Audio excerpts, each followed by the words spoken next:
20 घरगुती उपाय. ज्या कपड्याला च्युइंगम चिकटले आहे ते 1 तास फ्रीजमध्ये ठेवावे. त्यानंतर चिकटलेले च्युइंगम हाताने काढावे. 2 मिक्सरची पाती धारदार ठेवण्यासाठी महिन्यातून एकदा किमान तरी मिक्सरमध्ये साधे मीठ ग्राइंड करावे. 3 साबुदाणा खिचडी लुसलुसीत होण्यासाठी ती अर्धवट शिजल्यावर त्यात 2 चमचे दूध घालावे. 4 नेहमी कोमट पाणी पिणारे लोक खूप तरुण दिसतात. 5 कापून ठेवलेला कांदा दुसऱ्या दिवशी खाऊ नका, त्यामुळे पोटाचे विकार होऊ शकतात. 6 कानात मळ झाला असेल तर रात्री झोपताना मोहरीच्या तेलाचे 2-3 थेंब कानात टाकल्याने सकाळी मळ बाहेर येतो.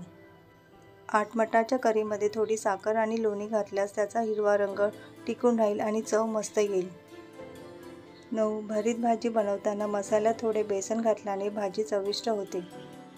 10 सूपमध्ये घालण्यासाठी क्रीम नसल्यास तुम्ही दूध किंवा लोणी मिसळून ते मिक्स करू शकता. 10 कोफ्ते बनवताना ब्रेड बारीक करून मिक्स केले तर कोफ्ते एकदम मऊ होतील. 11 बेसनच्या पिठात 1 चमचा लोणचा मसाला टाका. पकोडे चविष्ट आणि कुरकुरीत होतील.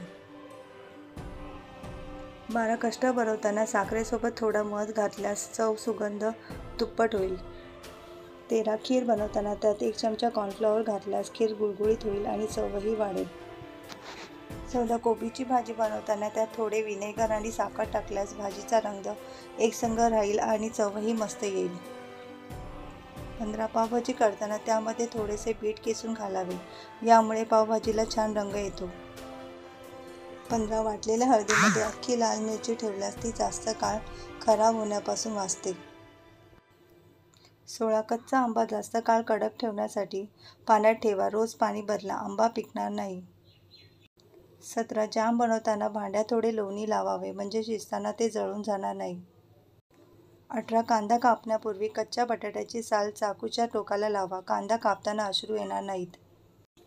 19 चायपत्ती वापरण्यापूर्वी 10 मिनिटे ओव्हनमध्ये ठेवा आणि नंतर चहा करा, चव वाढेल.